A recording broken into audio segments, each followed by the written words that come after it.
हाँ जी बिल्कुल, 10 मुहर्रमुल हराम के जो जुलूस हैं इस वक्त सियालकोट इमाम साहब रोड पर अख्ताम पजीर हो चुका है। इस वक्त डीएसपी सिटी कैसर अमीन भट्ट साहब हमारे साथ मौजूद हैं। उनसे हम जानेंगे कि सिक्योरिटी के क्या इंतजाम किए गए थे और सियालकोट में कितने जुलूस है जो अभी तक बरामद हो गए अपने रस्तों से गुजरते हुए अख्ताम पजीर हो चुके हैं। जी बताइए। बिस्मिल्लाहिर्रहमानिर्रहीम जी।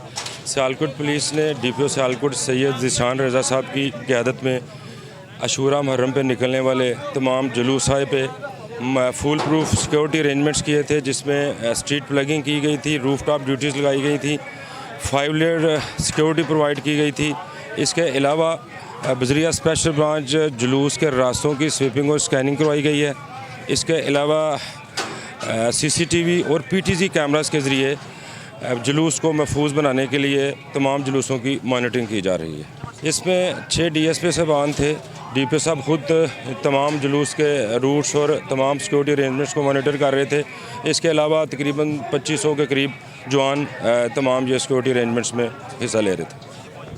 हाँ जी बिल्कुल जी, डीएसपी सिटी कैसर अमीन भट्ट साहब हमारे साथ मौजूद थे। उनका कहना था कि 2500 से ज़ायद पुलिस एहलकार आज सियालकोट डिस्ट्रिक्ट में तैनात किए गए थे और मुख्तलिफ जुलूस जो निकाले गए थे वो अपने रवायती रास्तों से गुजरते हुए अब सियालकोट में अख्ताम पजीर हो चुके हैं। जी।